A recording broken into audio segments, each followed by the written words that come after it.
Alois Trancy is a character that has always been a little bit divisive within the Black Butler fandom. He's too annoying, he's Ciel from Wish, he's a freak. But there is so much more to this little guy that I think is worth exploring and talking about. Because at the end of the day, Alois Trancy and Ciel Phantom Hive are two sides of the same coin. Alois Trancy is a 14-year-old boy first introduced as the new main character of Season 2, but he's quickly revealed to be more like a narrative foil for Ciel. Due to their similar positions, not only narratively but also within the world of Black Butler, Ciel serves as a contrast to show how brash, conniving, and childish Alois is, and Alois highlights the cool and calculated persona that Ciel strives for. Alois' introduction in episode 1 shows his more cruel sides as he maims Hannah, an action that is done out of a desire for attention from Claude, and an action that is made out to be worse than it is by obscuring information about Hannah that Alois already knew. She herself is a demon, and is fine. Ciel put Sebastian through the ringer, but we rarely sympathize with him in this regard, nor does the anime paint Sebastian as a victim the way Hannah is painted. From the start, we are shown Alois' flaws without the context that softens his character, and shows the pitiful boy behind the cruelty and the bodacious demeanor. He puts on a good show, plays into the versions of himself that people expect, and does what he can to get a reaction out of Claude. But under the surface, Alois is just a boy who craves to be loved, in any capacity, and is taken advantage of time and time again until his tragic end. He's not some evil mastermind, he's just a boy. A boy that's put all of his eggs in one basket. Claude Faustus is his demon, his Sebastian, and Alois desperately needs Claude to love him. Look at me. I'm still your loyal servant. There's no need to convince me of your worth. I grow hungrier each day. You'll make one hell of a feast. Just forget about it. He'll take any love he can get, but I do think Alois is seeking a parental figure in Claude, something that he has lacked in his life. But due to his experience being trafficked, Alois believes all he has to offer is sexuality. Black Butler Season 2 exists in this weird place of not actually exploring the darker themes that it introduces, but still playing in the realms of fan service that inherently lead to the darker themes that serve as underlying motivations for both Alois and Claude.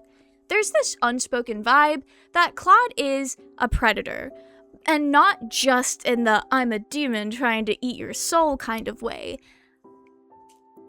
In a grown man being weird kind of way. And Alois is kind of written like the young teenager head over heels for the grown man that is grooming him.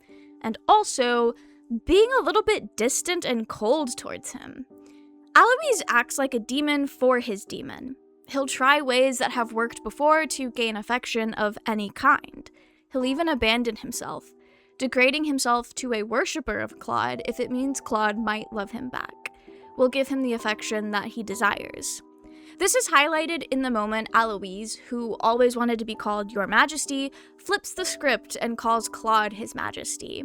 It drives the nail in his coffin, and it's elevating Claude above himself in the hopes that it would be enough for Claude to pick him. But after getting a taste of Ciel's life essence, Alois is never going to be enough for Claude.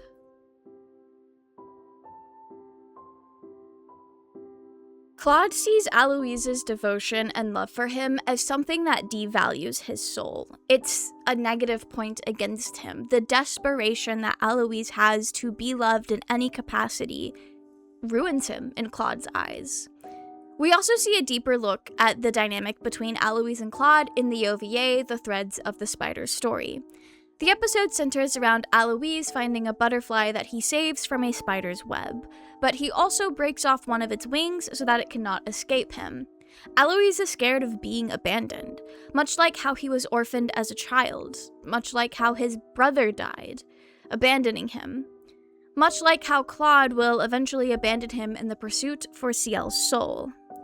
Alois keeps the butterfly in a cage and requests his room to be filled with flowers, an attempt to care for the butterfly that he is keeping trapped. When he finds his room full of bluebells, he's touched and believes that Claude knew to do this because the demon knows him well. It means a lot to Alois that Claude would remember a flower that he liked, something that was significant to him. It means a lot to him to think that Claude was being thoughtful in any capacity towards him. Claude had actually ordered the triplets to fill the room with red roses. Instead, it is Hannah who tells the triplets to use bluebells instead. It's Hannah that knows Alois, that loves him even.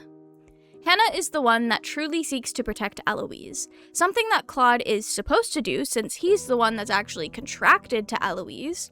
Hannah is the one that treats Alois with the gentle care that he needs. Hannah carries the love of Alois's brother Luca had for him, and uses her memories of Luca to tend to Alois. But Alois does not see her love until it is too late. Many of her kind acts towards him are credited to Claude, making Alois believe that Claude cares for him more than he does. Claude will take the credit though, and watch Alois burn with passion until it's time to eat his soul. But he also believes that Alois will be consumed by the fire of his passion. Again, that very passion that Alois has is what drives Claude away from him at the end of the day. For Claude, Alois is just a meal, and an interesting toy to pass the time with, and a toy that he'll find a better version of.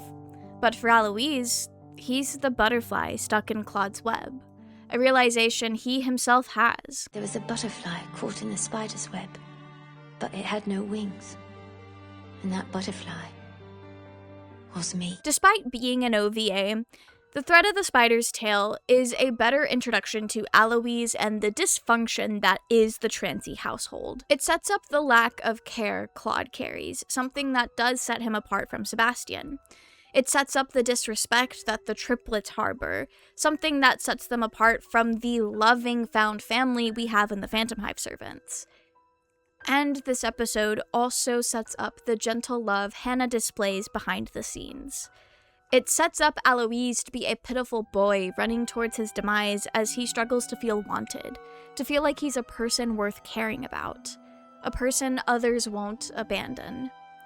He's even worried that Claude, the demon who is contractually obligated to stay by his side, will leave him. And knowing how Ciel and Sebastian work, it shouldn't be an issue. It should be a safe assumption that Claude cannot leave, but unfortunately for Alois, that is no guarantee. But he pushes forward anyway, doing what he can to keep Claude interested so that the demon doesn't betray him. But if you've seen season 2, you know that doesn't work. Say, am I entertaining? Yes, very. Enough?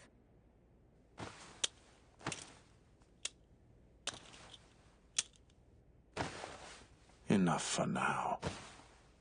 That line again. When Alois is on death's door, it's not Claude who helps him. In fact, you could even argue that Claude is the one that put him on death's door to begin with. Instead, it's Hannah who saves him from dying at that moment. Claude comes along afterwards and stores Alois' soul in his ring so that he can do some fuck shit to steal Ciel from Sebastian. He never cared about Alois. But Hannah is there, in the background, supporting Alois. She carries Luca's love for him and in turn grows to care for the child as well. It's through her that Alois ends up finding peace, existing within her with his dear brother. He realizes who actually loved him and that he'd been wasting his time trying to gain the love of the spider whose web he was trapped in.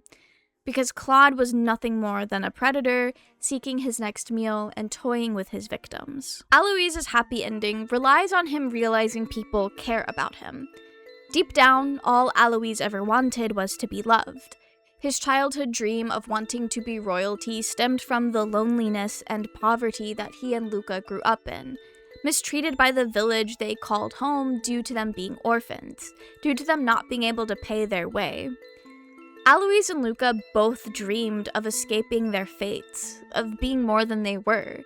Being Your Highness, Your Majesty was a fantasy for Alois where he had enough to survive. It was a fantasy where people loved him. Alois and Luca were daydreaming about being in a better place. Being in a place where it wouldn't be unusual for them to be loved and cared about because they were important people, if they were Your Highness. Humans are pack animals. We all desire to be cared for. We all thrive on connections and bonds with others. Family, either blood or found, friends, community. Alois had none of that. All he had was his brother who abandoned him, who died. Alois harbors resentment for Luca dying, for leaving him. Their relationship stained by the loneliness Alois felt after his death. Alois turns to Claude, the entity that saved him from being a trafficking slave for the rest of his life, the source of his newfound power, the being that should be loyal to him. And to Alois, loyalty means love. Alois's true wish, the desire that lies deepest within him, is to be loved.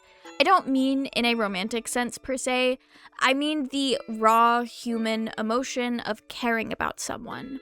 So for Alois, realizing his brother died for him, burned down the village for him, sold his soul for him, it was an act of love. Alois' story ends with him finally seeing the sacrifice Luca made for him and feeling the love of his brother again, wrapped in the maternal embrace of Hannah Anafellos. So, one of the biggest criticisms towards Alois as a character over the years is how he's just a watered-down version of CL Phantomhive. But I think it'd be more apt to say they're two sides of the same coin. Both characters are highly traumatized individuals who are survivors. Both children made contracts with demons to claw their way out of the abuse they were suffering at the hands of grown adults who stole them away from their homes. Two boys with similarities in their abuse stories who came out handling their trauma very differently. Alois is part of a character archetype that characters like Gilbert from Kazedoki no Uta or even Angel Dust from Has-Been Hotel fall into. The beautiful boy who's abused, sexualized, and oftentimes hypersexual as a result. Black Butler doesn't entirely lean into that aspect of Alois's character, but the markers are there in how he is dressed, the way he behaves, how he presents himself, and even in his backstory. He saw himself be trafficked, and decided to work the system to his gain. Decided to use sexuality to gain the attention of Earl Trancy, the one holding him and many other boys like him captive. He worked to be favored, so that he'd have an opportunity to change his luck. He even pretended to be Earl Trancy's long-lost son and took over the inheritance once the Earl Trancy died. This is kind of played up as a conniving thing that Alois did, something he chose to do in order to take fate into his own hands, but really it's just a child trying to adapt to survive. In some ways, it may not be all that different from CL Phantomhive taking on the identity of his twin brother. Although, we weren't thinking about that at the time the season 2 came out. Alois's backstory is not some empowering moment in his life, but a moment where he was a victim, and he never really got to escape that. He takes on the Trancy name. He pretends to love the man who abused him, pretends to be sad about his death. It disgusts him. We see this in the first episode when he panics about family visiting and having to change the decor of the house back to the way the previous Earl Trancy had it. Alois does what he can to scrub reminders of that foul man out of his life, but the man still looms over him like a shadow. Alois may not have been physically branded like CL was, but he still carries the reminders of what happened to him on him. He's deeply affected, and we can see how his past influences the decisions that he makes.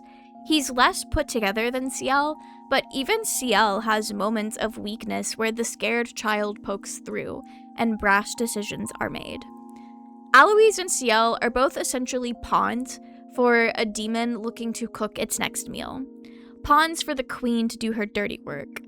This isn't touched on as much for Alois, since season 2 is only like 10 episodes, and we spend a lot of that time in CL's point of view, solving mysteries and dealing with Alois's shenanigans, but Alois is the Queen's spider, a position that's supposed to hold similar weight to the Queen's watchdog. It's just never expanded upon in a meaningful way, which is why he ends up reading more like budget CL self-insert fanfiction. But the real purpose of him having this role is to functionally put him and Ciel in the same position. The only difference is that Sebastian is willing to fight for Ciel's soul, while Claude is actively throwing Alois's soul away for something better. Whatever that means. Claude pushes Alois back into the pitiful victim role, the poor kid who was tricked and betrayed by the one he should be able to trust the most. Ciel, on the other hand, is tricked, but at the same time, Sebastian feels more justified in his actions. He had done his time. In the story of seasons 1 and 2, Sebastian did fulfill his end of the contract. He ate Ciel's soul at the end of season 1, only for Claude to come around and steal it before he could actually eat it. So Sebastian is just trying to secure his dinner that he already earned, and he's willing to do whatever it takes to find a way around Ciel's amnesia. To say he acts out of care isn't entirely true, but he makes moves to protect Ciel in the same way a person would make moves to protect their favorite food from a dog trying to steal it from them. Because that's all Claude is to Sebastian. A dog stealing his food. And Alois is the poor soul stuck in the crossfire. The fool Claude needs to dispose of, needs to use in order to achieve his true goal. However, it would be stupid of me to talk about season 2 without taking the Sebastiel and Claude Louise, if that's how you say it, ships into consideration, because the season 2 of the anime does play really heavy into the fan service, and it is that shipping lens that paints a lot of Sebastian's actions towards Ciel, both the more, I guess, less than savory actions, but the way that he is overprotective and goes above and beyond to get his boy back. Because at the end of the day, yeah, he's owed that soul, but he could just leave. Go find another one. Go invest in a better meal. Ciel is not all that, except he is, especially if you're looking at their relationship from the perspective of thinking they're in love, whatever that would mean for Sebastian. And Claude doesn't have that same care for Alois, and that's the other difference in their relationship that's not explicitly stated, but it is kind of like written into the subtext and paints a little bit of how you're supposed to read their motivations, I would argue. At the end of the day, both Alois and Ciel are kids trapped in a demon's web. Alois realizes this, but it's already too late once he does. Or maybe he doesn't care to do anything about it because it's the best his life has ever been. Maybe he's still holding out hope that Claude could love him. But as Alois is fatally injured, he begs for Ciel to see the truth. Partially to save his own life, and also maybe so Ciel doesn't get tricked the way he did. But it doesn't work. One could make the argument that Alois is a parallel to a character that wouldn't be properly introduced in the manga for another 7 years after season 2 of the anime aired. My good friend Noelbird made this connection for me that Alois as a character fulfills a similar role to real Ciel. Another boy tied to a supernatural being in direct opposition to Ciel and Sebastian. A boy that believes Ciel took something from him. And a boy that is seeking to take Ciel down.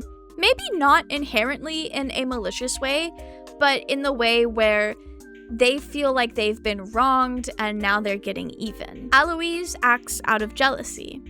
Why is Ciel's soul so much better than his?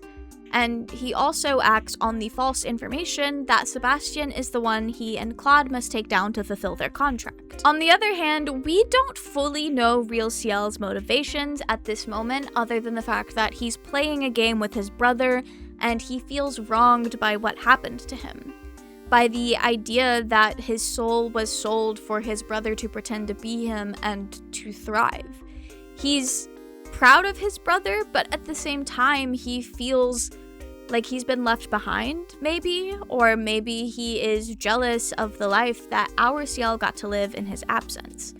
and he's upset that he and Ciel were separated. So, the motivations may not be the same, but they also could be. Who's to say? Alois also ends up saving Ciel from the fate of having his soul devoured by a demon.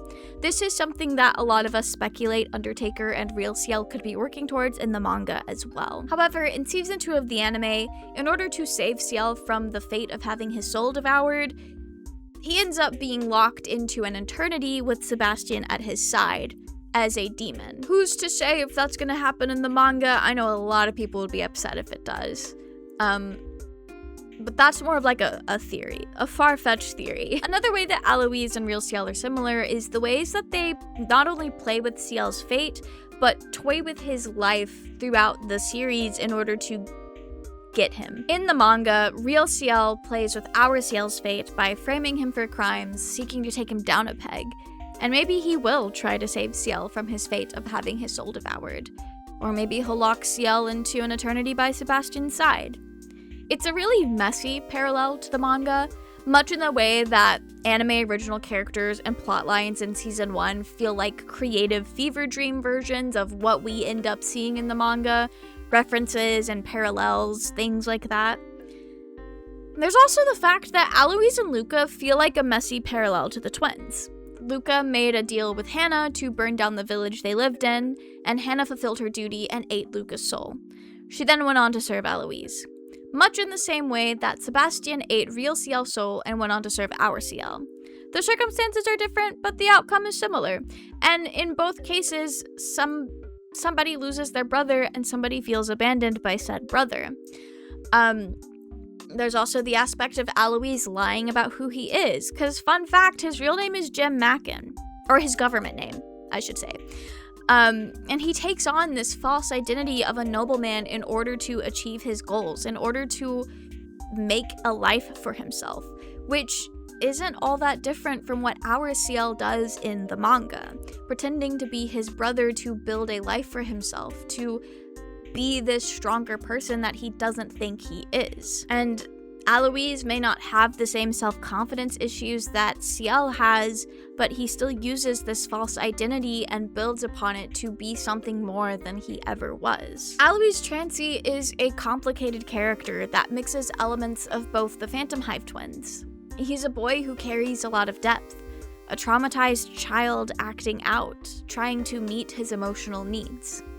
Alois Trancy is a character that deserved better, but at least he found peace in the end, which is more than I can say for his fate as a doll within fandom. And don't get it twisted, I'm not coming for anyone other than myself. I too relied on Alois as a punching bag to further Ciel's story in fanfictions in the past. Unfortunately, he really is easy to do that with. I am no better than Claude Faustus. Anyway, thanks for watching this video. I've been thinking a lot about Alois lately, and I kind of wanted to get all of my thoughts in one place. The Black Butler autism has been really strong this year. So expect periodic Black Butler related videos to keep coming y'all's way. What do you think about Alois Trancy? Have you always liked him? Have you come around to him? I've noticed that the Black Butler fandom seems to be more loving towards Alois in more recent years than they used to be, which is always a fun thing to see how perspectives shift on a character. But that's it for me. Thank you guys so much for watching, and I will see you guys in the next video, whatever that may be. Goodbye!